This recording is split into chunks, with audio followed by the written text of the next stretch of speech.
అందరికీ నమస్తే. నేను మీ శ్రవణ్, మల్కాజ్గిరి కార్పొరేటర్. మిత్రులారా, ఈరోజు మీకు ఒక డిఫరెంట్ సబ్జెక్ట్ చెప్తాను. చాలా జాగ్రత్తగా విని అర్థం చేసుకోండి. చదువుకున్న వాళ్ళకి మాత్రమే అర్థమవుతుంది, ప్రతి ఒక్కరికి అర్థమవుతుంది నేను అది అనుకుంటలేను. చాలా జాగ్రత్తగా చదువుకున్న వాళ్ళకి కానివ్వండి, బాగా అనలైజ్ చేసే వాళ్ళకి మాత్రమే ఈ సబ్జెక్ట్ అర్థమవుతుంది.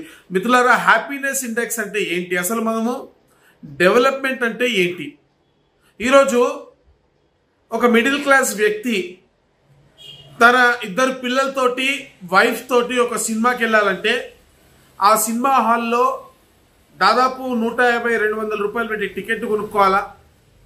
మళ్ళా అక్కడ పిల్లలకు పాప్కార్నో ఇంకోటో కొంటే దాదాపు 1500 నుంచి 2000 రూపాయలు మినిమం ఖర్చు పెట్టిందే సినిమాకి పోయే పరిస్థితి లేదు. గతంలో ఎంటర్టైన్మెంట్ కావాలి అనుకున్నప్పుడల్లా ప్రతి ఒక్కరు సరదాగా సినిమాలకు పోయేవాళ్ళు. తద్వారా సినిమా ఇండస్ట్రీలో చిరు కార్మికులు ఎవరైతే ఉన్నారో వాళ్ళందరూ కూడా బాగుపడేవారు. సినిమా ఇండస్ట్రీ బాగుండేది. సినిమా థియేటర్లకు వెళ్ళి ప్రజలు సినిమా చూసేవాళ్ళు. అటు సినిమా ఇండస్ట్రీ బాగుండేది, ఇటు పేద ప్రజలు కూడా చాలా సంతోషంగా బతికేవారు. కానీ ఈరోజు వాళ్ళ స్ట్రెస్ రిలీఫ్ చేసుకోవడానికి సినిమా థియేటర్కి పోయి సినిమా చూసేటువంటి పరిస్థితిలో ప్రజలు లేరు. నాలాంటి మిడిల్ క్లాస్ వాళ్ళు కానివ్వండి, అనేక మంది సినిమా హాల్కి పోయే ముందు జోబులో ఒకసారి చూసుకోవాల్సిన పరిస్థితి ఖచ్చితంగా ఉంటుంది. అక్కడ పోయిన తర్వాత పిల్లలకి కనీసము పిల్లలు అడుగుతున్నప్పుడు పాప్కార్న్ ఇంకోటో కొంటే 200-300 ఇష్టానుసారంగా థియేటర్ని బట్టి రేట్స్ ఉన్నాయి. స్టాండర్డ్గా ఎక్కడా లేవు. సినిమా టికెట్ రేట్లు కూడా ఇష్టం వచ్చినట్టుగా పెంచుతూ ఉన్నారు, తగ్గిస్తూ ఉన్నారు. కొత్త సినిమాకో విధంగా, పాత సినిమాకో విధంగా, ఒక హీరో సినిమాకో విధంగా, ఒక్కొక్క థియేటర్కి ఒక్కొక్క విధంగా.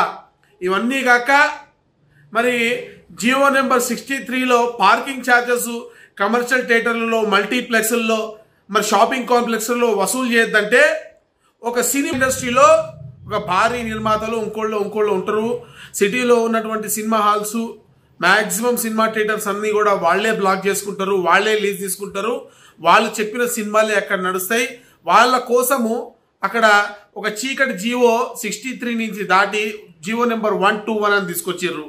దాంట్లో కొత్తగా ఏం చెప్పారంటే, ఏం చెప్పలే, మల్టీప్లెక్స్లు, షాపింగ్ కాంప్లెక్స్లు, కమర్షియల్ కాంప్లెక్స్లకు సేమ్ రూల్స్ వర్తిస్తాయి. కానీ స్టాండ్ అలోన్ థియేటర్స్ కేసులో పార్కింగ్ ఛార్జెస్ వసూలు చేసుకోవచ్చు అన్నారు తప్ప స్టాండ్ అలోన్ థియేటర్స్ అంటే ఏంటి, దానికి ఎంత పార్కింగ్ ఛార్జెస్ ఎంత వసూలు చేయాలి అనేది క్లియర్గా ఎక్కడా చెప్పలేదు. స్టాండ్ అలోన్ థియేటర్లు అంటే కింద షాపులు పెట్టి వేరే బిజినెస్ చేసుకునేటువంటి సినిమా హాల్స్ కూడానా, లేకపోతే ఓన్లీ సినిమా థియేటర్ ఒకటే ఉండాలా? మరి ఈ స్టాండ్ అలోన్ థియేటర్లు మల్టీప్లెక్స్ రేట్లలో పాప్కార్న్లు వసూలు చేయొచ్చా? ఇటువంటి వాళ్ళు ప్రాపర్టీ ట్యాక్స్లు ఎగ్గొట్టచ్చా? 100 రూపాయలు కట్టాల్సిన ప్రాపర్టీ ట్యాక్స్ 5 రూపాయలు కట్టి చేతులు దులుపుకోవచ్చా? మరి ఇవంతా కూడా ఒక థియేటర్ మాఫియా కనుసన్నల్లో నడుస్తూ ఉంది. కోట్ల రూపాయల నష్టం ప్రభుత్వానికి జరుగుతూ ఉంది. ప్రభుత్వానికి నష్టం జరుగుతుందంటే తెలంగాణ ప్రజలకు నష్టం జరుగుతూ ఉంది. ఈ డబ్బంతా కూడా తెలంగాణ ప్రజలకు మీ ఇంటి ముందు రోడ్డు వేయడానికో, మీ నాల పూడిక తీత తీయడానికో, మీ ఇంటి ముందు స్ట్రీట్ లైట్ వేయడానికో, ఏదో రకమైనటువంటి మీ హాస్పిటల్ కట్టడానికో, స్కూళ్ళకి ఇవ్వడానికో, ఏదో ఒక రకంగా మీ దగ్గర రావాల్సిన డబ్బంతా కూడా ఎవేడ్ అయిపోతూ ఉంది, దుర్మార్గుల చేతిలోకి పోతా ఉంది. మరి ఇటువంటి మాఫియా పోవాలి, హ్యాపీనెస్ ఇండెక్స్ పెరగాలి అంటే ఒక పేదోడు సినిమా పోవడానికి కూడా అర్హత లేదా? సంతోషంగా ఉండకపోతే తనకున్నటువంటి స్ట్రెస్ని, ప్రెషర్ని ఏ విధంగా తగ్గించుకుంటాడు?